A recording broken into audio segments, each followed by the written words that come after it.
नमस्कार साथियों, सहायक शिक्षक आकलन परीक्षा के इस वीडियो में आप सभी का स्वागत है। तो चलिए आज के इस वीडियो के पहले क्वेश्चन पे आते हैं।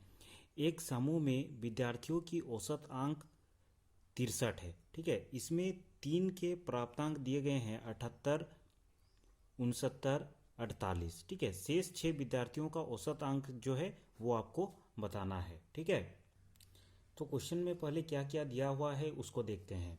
इसमें दिया गया है विद्यार्थियों का एक समूह है जिसका औसत अंक दिया गया है 63 और उसी में 3 का प्राप्तांक दिया गया है 78, 69, उसके बाद 48 और शेष 6 विद्यार्थियों का औसत अंक आपको निकालना है। ठीक है, तो यहाँ पे जैसे कि आपको नज़र आ रहा होगा 3 विद्यार्थियों का प्राप्तांक दिया गया है और शेष 6 विद्यार्थियों का हमें औसत अंक निकालना है। ठीक है, तो जिससे हमें पता चल रहा है कि टोटल जो विद्यार्थियों की संख्या है वो कितनी है। 3 का दिया गया है, 6 का निकालना है, अर्थात कि 9 स्टूडेंट टोटल है। तो 9 स्टूडेंट का जो औसत है, 9 स्टूडेंट का जो औसत ये दिया गया है 63। ठीक है, तो इसका जो योग हो जाएगा, जैसा कि हम लोग जानते हैं जितने हम लोग का औसत निकालने के लिए उससे डिवाइड करते हैं। तो 9 विद्यार्थियों का औसत हमें दिया गया है, तो 9 विद्यार्थियों का योग क्या हो जाएगा 63 इंटू 9 करेंगे। इसको अगर हम लोग गुना करेंगे तो इसका जो इंटू आ जाएगा, प्रोडक्ट आ जाएगा 5, 6, 7, ये प्रोडक्ट आ जाएगा। ठीक है, जिसमें हमें 3 का प्राप्तांक दिया गया है 78, 69 और 48। तो तीनों को जोड़ लेते हैं। 3 का प्राप्तांक दिया गया है 3 विद्यार्थियों का। टोटल हमारे पास 9 विद्यार्थी है। 9 विद्यार्थियों का जो प्राप्तांक है उनका योग कितना आया 567 और 3 विद्यार्थियों का जो योग हो जाएगा 78 प्लस 69 प्लस 48 करेंगे तो इसमें 8 8 16 और 9 25 का 5 हाथ में 2, 7 8 2 9 6 15 और 4 19, 195 जो है इनका योग आ गया। ठीक है, इन 3 विद्यार्थियों का जो प्राप्तांक का योग है वो कितना आया, वो हमारे पास आया 195। ठीक है, तो इन तीनों विद्यार्थियों का जो योग आया है उसको अगर हम 9 विद्यार्थियों के योग से घटा देते हैं तो हमारा 6 विद्यार्थियों का योग जो है वो प्राप्त हो जाएगा। तो हमारे पास 3 विद्यार्थियों का जो योग है वो कितना है 195 और इससे पहले 9 विद्यार्थियों का योग हमारा कितना आया था 567। तो इसको अगर माइनस कर देंगे तो 6 विद्यार्थियों का जो प्राप्तांक है वो हमारे पास निकाल कर आ जाएगी। ठीक है, 6 विद्यार्थियों के प्राप्तांक निकल करके आ जाएंगे। इसको अगर माइनस करेंगे तो आ जाएगा 2, 7 और 372। ये 6 विद्यार्थियों का प्राप्तांक का कुल योग है। अगर हम लोग को औसत निकालना है, क्योंकि हमें पूछा गया है शेष 6 विद्यार्थियों का औसत, हमें 6 विद्यार्थियों का प्राप्तांक नहीं पूछा गया है बल्कि हमें औसत पूछा गया है। तो हम लोग जानते हैं 6 विद्यार्थियों का औसत निकालेंगे तो इसका औसत कितना हो जाएगा, हम लोग 6 से डिवाइड करेंगे। कितना से डिवाइड करेंगे, 6 से डिवाइड करेंगे। तो इसको अगर 6 से डिवाइड करेंगे तो हो जाएगा 6 से कटेंगे 6 6 36, बचा हम लोग का 1, 6 दूनी 12। तो 62 जो है इसका औसत आ जाएगा, 6 विद्यार्थियों का औसत। तो देखते हैं किस ऑप्शन में हमें 62 मिल रहा है। तो किसी भी ऑप्शन में 62 नहीं है तो इसका करेक्ट आंसर हो जाएगा ई। ठीक है, समझ में आ गया सभी को। हमें टोटल 9 विद्यार्थियों का औसत दिया गया था 63। तो 9 विद्यार्थियों का टोटल योग हो जाएगा 63 इंटू 9। क्यों 9 किए, क्योंकि हम लोग जानते हैं कि 9 विद्यार्थियों का अगर औसत दिया गया है इतना तो उसका योग कितना हो जाएगा, 9 विद्यार्थियों का उसका गुना हो जाएगा। तो 567 हो गया। 3 विद्यार्थियों का हम योग निकालेंगे 195। अगर 9 विद्यार्थियों में 3 विद्यार्थियों को घटा देंगे तो 6 विद्यार्थियों का हम लोग का टोटल निकल करके आ गया 372। हमें पूछा गया था 6 विद्यार्थियों का औसत क्या होगा, तो 6 विद्यार्थियों का औसत निकालने के लिए हम लोग 6 से डिवाइड करेंगे तो उसका औसत आ जाएगा 62। ठीक है, चलिए नेक्स्ट क्वेश्चन को देखते हैं। क्वेश्चन नंबर 8, गणित में 28 छात्रों द्वारा प्राप्त अंकों का औसत कितना है, 50 है। 8 छात्र विद्यालय छोड़कर चले गए, इससे शेष छात्रों के औसत प्राप्तांक में 5 की वृद्धि हो गई। विद्यालय छोड़कर जाने वाले छात्रों का औसत क्या है ये आपको बताना है। तो 28 छात्र टोटल थे जिसमें से 8 छात्र चले गए, तो अभी कितने छात्र बच रहे हैं, 20 छात्र बच रहे हैं। तो उन्हीं छात्रों का, जो 8 छात्र ये चले गए, उन छात्रों का हमें औसत निकालना है। ठीक है, तो हम लोग सबसे पहले जो जो दिया गया है उससे शुरू करते हैं। सबसे पहले हम लोग 28 छात्रों का औसत दिया गया है। ठीक है, 28 छात्रों का औसत दिया गया है, इनका औसत दिया गया है 50। तो 28 छात्रों का जो योग हो जाएगा वो हो जाएगा 50 इंटू 28। इनको अगर हम लोग गुना करेंगे तो हो जाएगा 5 अट्ठे 40, 5 दूनी 10 और 4 14, 1400 जो आंसर है इसका जो योग है वो आएगा। ठीक है, उसके बाद हम लोग को कहा गया है कि 8 छात्र विद्यालय छोड़कर जब चले जाते हैं तो उसके औसत में 5 की वृद्धि होती है। तो 8 छात्र जब चले गए तो 20 में से 28 में से 8 छात्र चले गए तो 20 छात्र बचे, और 20 छात्रों का जो औसत है वो हो जाएगा, इसमें 5 की वृद्धि हो रही है, पहले 50 था अभी 5 की वृद्धि हो गई तो 55। ठीक है, तो 20 छात्रों का जो योग है वो निकल करके सामने आ जाएगा 0 1, 5 दूनी 10 0, उसके बाद 5 दूनी 10 और 1 11, 1100। ठीक है, तो 20 छात्रों का जो योग है वो 1100 निकल करके आया। 28 छात्रों का जो योग है वो 1400 निकल करके आया। हमें पूछा गया है कि विद्यालय छोड़कर जाने वाले छात्रों का प्राप्तांक। ठीक है, तो विद्यालय छोड़कर के कितने विद्यार्थी गए? 8 विद्यार्थी गए। 8 विद्यार्थी ने विद्यालय छोड़कर चले गए, तो इन 8 विद्यार्थियों का औसत निकालना है। अगर हम लोग 28 विद्यार्थी के योग में 20 विद्यार्थियों का योग को घटा देते हैं तो इन 8 विद्यार्थियों का योग हमें मालूम पड़ जाएगा। ठीक है, तो इसको अगर माइनस करेंगे 1100 को तो हमारे पास 300 निकल करके आ गई। ये 300 जो योग है ये किन विद्यार्थियों का प्राप्तांक है? ये 8 विद्यार्थी जो विद्यालय छोड़ के चले गए उनका प्राप्तांक है। ठीक है, और इनका अगर औसत निकालेंगे तो हम लोग डिवाइड करेंगे। अगर औसत निकालेंगे तो हम लोग जानते हैं कि 8 विद्यार्थियों का औसत निकालना है, तो 300 से हम लोग डिवाइड करेंगे 8 को, इसमें आ जाएगा 8 तिया 24, बचा कितना 6, 8 सत्ते 56, बचा कितना 4, 8 पच्चे 40, 37.5 जो है इसका आंसर आ जाएगा। इन 8 छात्रों का जो औसत है वो कितना आएगा 37.5। तो ऑप्शन बी में 37.5 है, तो इसका करेक्ट आंसर हो जाएगा ऑप्शन बी। ठीक है, चलिए नेक्स्ट क्वेश्चन की ओर चलते हैं। नेक्स्ट क्वेश्चन में हमें कहा गया है कि किसी कक्षा के विद्यार्थियों का औसत प्राप्तांक 68 है।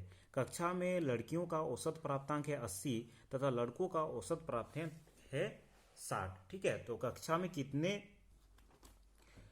विद्यार्थी लड़के हैं? तो लड़कों की संख्या बतानी है, लड़कों का प्रतिशत नहीं बताना है। ठीक है, तो इसके लिए हम लोग क्या करते हैं, सबसे पहले तो हमें कक्षा में विद्यार्थियों की संख्या का कुछ पता नहीं है, नहीं दिया गया है, तो हम लोग मान लेते हैं कक्षा में टोटल कितने विद्यार्थी हैं, 100 विद्यार्थी हैं। ठीक है, उसमें से अगर मान लेते हैं हम लोग लड़कियों का औसत दिया गया है 80, ठीक है, लड़कों का औसत दिया गया है 60। अगर लड़कों को हम लोग मान लेते हैं, लड़कों को x मान लेते हैं, तो लड़कियों की संख्या क्या हो जाएगी? लड़कियों की संख्या हो जाएगी 100 माइनस एक्स। क्यों 100 माइनस एक्स होगा? क्योंकि हमारा टोटल विद्यार्थी कितना है 100 है, लड़कों को हम लोग x माने हैं, तो लड़कियों की संख्या क्या हो जाएगी 100 माइनस एक्स। इसमें हम लोग को दिया गया कक्षा में लड़कियों का औसत 80 है और लड़कों का औसत 60 है, तो लड़कों की जो टोटल संख्या हो जाएगी, औसत दिया गया है 60 और उनका जो प्राप्तांक है, प्राप्तांक को दिया गया है, प्राप्तांकों का औसत 60 है और लड़कियों के प्राप्तांकों का औसत 80 है। तो लड़कों के द्वारा प्राप्त किए गए कुल अंक क्या हो जाएंगे? कुल अंक हो जाएंगे, औसत दिया गया है 60 और कुल लड़कों की संख्या है x, तो 60 इंटू एक्स हो जाएगा, और लड़कियों के द्वारा प्राप्त कुल अंक हो जाएंगे, कुल अंक उनका औसत दिया गया है 80 और लड़कियों की कुल संख्या क्या है 100 माइनस एक्स।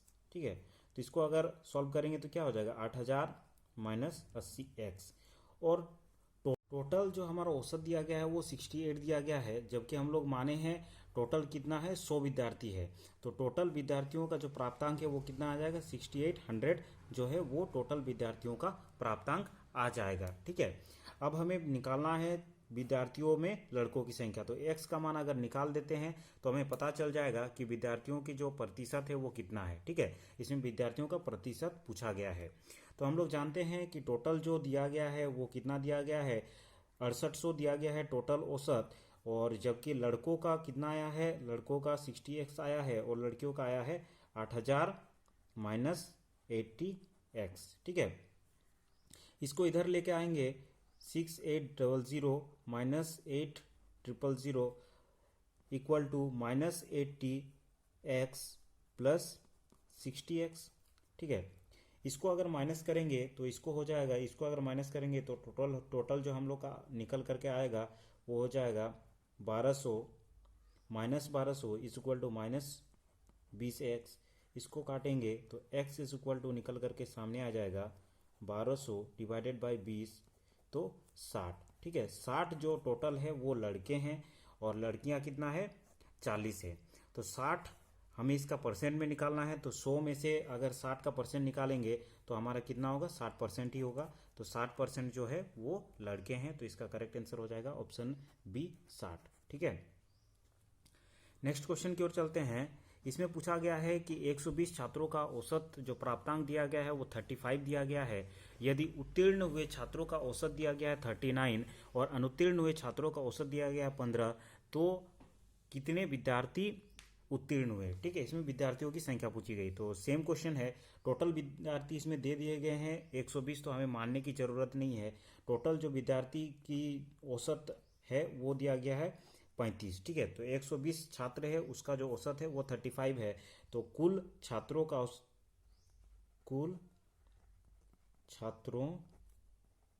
का औसत दिया गया है 35।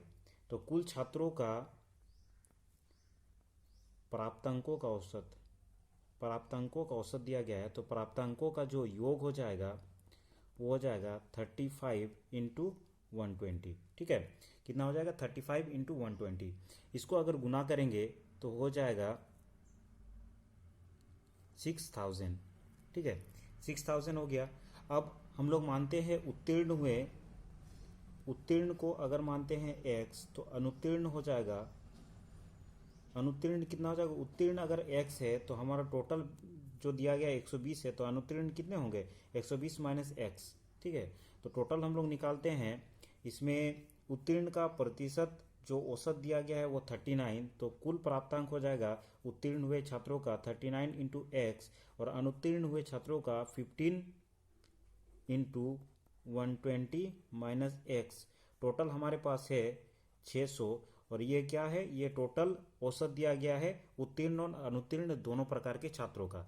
तो उत्तीर्ण छात्रों और अनुत्तीर्ण छात्रों दोनों ही प्रकार के छात्रों का औसत दिया गया है 6000। तो इसको इंटू करने का जरूरत नहीं है क्योंकि टोटल दे दिया गया है पहले ही। ठीक है, इसको अगर इंटू करेंगे तो 39x हो जाएगा प्लस 15 से 120 करेंगे तो आ जाएगा 180 व 1800 आ जाएगा माइनस 15x हो जाएगा, इधर 6000 हो जाएगा। इसको अगर हम लोग माइनस करेंगे तो आता है 4 to 24x। इसको इधर ले जाएंगे तो 6000 माइनस 1800 अगर करेंगे 00422 आ जाएगा। x का जो वैल्यू है वो आ जाएगा 2400 डिवाइडेड बाई 24, तो इसका वैल्यू आ जाएगा 100। हमें उत्तीर्ण हुए छात्रों का ही परसेंट नहीं पूछा गया था बल्कि उत्तीर्ण हुए छात्र पूछे गए थे। तो उत्तीर्ण हुए छात्र हमें x माने थे, तो x का वैल्यू आ गया 100, तो इसका करेक्ट आंसर हो जाएगा 100। ठीक है, इसका करेक्ट आंसर ए हो जाएगा। नेक्स्ट क्वेश्चन पे आते हैं, क्वेश्चन नंबर 11। इसमें कहा गया है कि किसी परीक्षा में छात्रों तथा छात्राओं के औसत प्राप्तांक क्रमशः 71 तथा 73 है। समस्त विद्यार्थियों के औसत प्राप्तांक 71.8 है। छात्रों तथा छात्राओं का अनुपात कितना है, छात्रों तथा छात्राओं का अनुपात निकालना है। ठीक है, तो इसमें हम लोग क्या करते हैं, छात्र तथा छात्राओं का औसत क्रमशः अलग अलग दिया गया है, समस्त विद्यार्थियों का औसत प्राप्तांक कितना है, छात्रों तथा छात्राओं का अनुपात। तो अगर हम लोग छात्र को मान लेते हैं x, छात्राओं को मान लेते हैं y। ठीक है, ये मान लेते हैं और इसमें औसत दिया गया है 71x दिया गया है छात्रों का और छात्राओं का 73 दिया गया है, तो 73y हो जाएगा। टोटल दिया गया है 71.8। ये जो टोटल है ये छात्रों समस्त दिए गए 71.8, समस्त अर्थात कि छात्र तथा छात्रों दोनों का है, तो दोनों का प्लस जो औसत दिया गया है वो इतना दिया गया है। तो इसको सॉल्व करेंगे, plus 73y is equal to 71.8x plus 71.8y। ठीक है, इसको इधर ले जाएंगे और इसको इधर लेके आएंगे। 73y minus 71.8y is equal to 71.8x minus 71x। ठीक है, इसको इधर लेके चले गए। इसको अगर माइनस करेंगे तो आ जाएगा 2.1y इज इक्वल टू, इसको माइनस करेंगे 71.8 से 71 को माइनस करेंगे तो 0.8x। अगर इसको अनुपात में लिखना चाहेंगे तो x डिवाइडेड बाई y हम लोग लिख सकते हैं, और इसको लिख सकते हैं हम लोग 1.2 डिवाइडेड बाई 0.8। दोनों का जो पॉइंट है वो हट जाएगा। इसको अगर काटेंगे तो 4 तिया 12, 4 दूनी 8, तो 3/2। तो x अनुपात y हम लोग का आ जाएगा 3:2। ये आपका जो आंसर है वो हो जाएगा। तो 3:2 किस में दिया गया है? ऑप्शन ए में दिया गया है, तो ऑप्शन ए इसका करेक्ट आंसर हो जाएगा। ठीक है, तो आज के इस वीडियो में इतना ही। अगर इसका पहला पार्ट को आप देखना चाहेंगे तो प्लेलिस्ट में जाकर के देख सकते हैं, डिस्क्रिप्शन में भी मैं लिंक दे दूंगा। धन्यवाद आज के इस वीडियो को देखने के लिए।